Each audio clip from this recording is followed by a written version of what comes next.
Welcome to the Passive Wealth Six-Figure Investment Blueprint. In this video, we will build a truly hands-off investment plan designed for busy people who want long-term results without daily micromanagement. We'll emphasize simplicity, tax optimization, diversified index funds, and automation. Let's get started. Here is today's agenda. We will start with a friendly disclaimer. Next, we will present the big idea summary. Then, we will cover maximizing tax shelters, followed by the hands-off core using index and target date funds. After that, we will discuss diversification and safety via bonds, a high-yield savings account, and REITs. Subsequently, we will implement set and forget automation. Then, we will compare advisor fees versus DIY index investing. Afterward, we will test your knowledge with quick quizzes. Finally, we will recap the key takeaways and next steps. Disclaimer. This video is educational and does not constitute financial, legal, or tax advice. Everyone's situation is different. Contribution limits, eligibility, and tax rules vary by year and jurisdiction. Before making decisions, do your own research and consult a qualified fiduciary advisor or tax professional. Here is the big idea in 1 minute. First, prioritize tax-advantaged accounts because tax savings are the most reliable, guaranteed return available to most investors. Next, keep investments simple with broad market index ETFs, such as a total U.S. stock market or S&P 500 fund, and include international exposure as appropriate. Then, add bonds for stability and maintain a liquid emergency fund in a high-yield savings account. Afterward, automate contributions and dividend reinvestment, rebalance periodically, and then let time and compounding do the heavy lifting. The first priority is maximizing tax-advantaged accounts. For workplace plans like a 401k, 403b, or TSP, contribute at least enough to capture the full employer match. That match is effectively an immediate return. Then consider IRAs, traditional or Roth, depending on your eligibility and tax situation. If you have access to an HSA, it offers a triple tax advantage when used for qualified medical expenses. As an order of operations, many investors prioritize the employer match first, then HSA if available, and then continue funding the 401k or IRA up to their targets. Keep it simple by automating payroll deferrals and scheduling periodic increases. Here is a quick conceptual snapshot of common accounts. Workplace plans like 401k or 403b can be pre-tax or Roth and may provide an employer match with higher annual limits and payroll automation. Traditional IRAs offer tax-deferred growth and may reduce taxable income today. Roth IRAs provide tax-free growth and withdrawals when qualified, and contributions are often accessible earlier. HSAs, if eligible, can offer a triple tax advantage for qualified healthcare costs. Access and penalties depend on age and purpose, so check the rules for your situation. Quiz time. Which step often provides the highest reliable guaranteed return for most long-term investors? Is it A, picking winning single stocks? B, paying for a traditional advisor to time the market? C, maximizing tax-advantaged accounts and employer match? Or D, trading options weekly? You may pause the video now to think about the answer. We will discuss the answer in the next section of the video.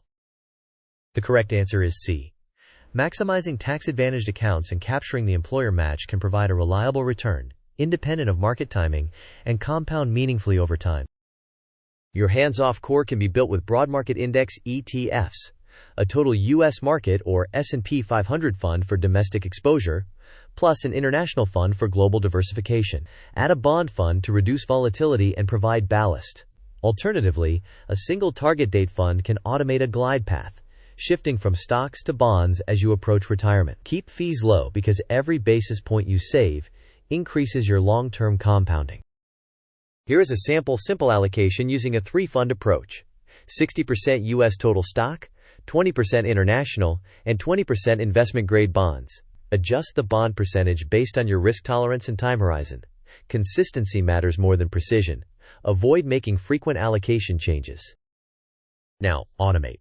First, make sure you have the right accounts in place, including workplace plans, IRAs, and an HSA if eligible. Second, set up automatic contributions from your paycheck or bank. Third, enable automatic ETF purchases and dividend reinvestment. Fourth, select a simple allocation or a single target date fund. Fifth, Rebalance using tolerance bands, for example plus or minus 5%, quarterly or semi-annually. 6th, each year increase your contribution rate slightly. Finally, ignore news-driven noise and focus on time in the market rather than timing the market. This sequence diagram illustrates the monthly cash flow process. Salary arrives at payroll, where pre-tax deferrals are sent to the 401k plan. Net pay hits checking. An automatic transfer sends funds to the brokerage account, where they purchase ETFs, such as a U.S. total market fund, an international fund, and a bond fund. Dividends are automatically reinvested. A note highlights that rebalancing occurs periodically, according to your plan. To manage risk, use bonds to reduce portfolio volatility and provide a source to rebalance into stocks after declines. Maintain a high-yield savings account with 3 to 6 months of expenses as an emergency fund to cover unexpected costs. For real estate exposure without managing properties, consider REITs.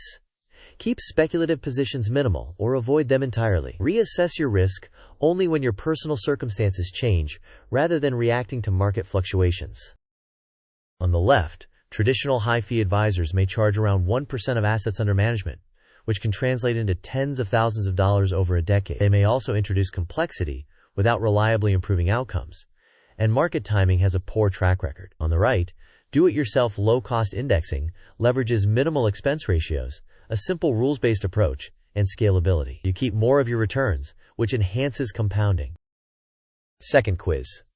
Where is the best place to hold your emergency fund for quick access and safety? A. A high-yield savings account. B. Meme stocks. C. Under the mattress for all of it. Or D. REITs. You may pause the video now to think about the answer. We will discuss the answer in the next section of the video. The correct answer is A. A high-yield savings account keeps your emergency fund liquid and low risk while paying higher interest than a standard checking account. Here is a concise Markdown overview.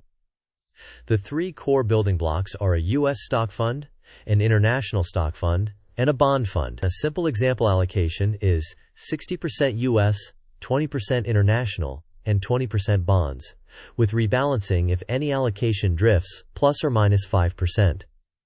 Alternatively, you can select a single target date fund aligned with your retirement year and be done. Key points. First, maximize tax-advantaged accounts. Second, use low-cost index funds or a target date fund. Third, maintain a high-yield savings account emergency fund and include bonds for stability. Fourth, automate contributions, reinvest dividends, and rebalance on schedule. Fifth, avoid high fees and market timing.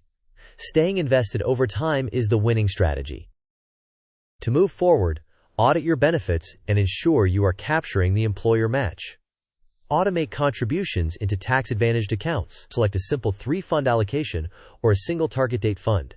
Set up a high-yield savings account as your emergency fund and choose your rebalancing rules. Review annually and increase your contribution rate over time. Thank you for watching. If this blueprint helped you, please like the video, share it with someone who would benefit, and subscribe for more content. Post your questions or your personal allocation in the comments so we can learn from one another.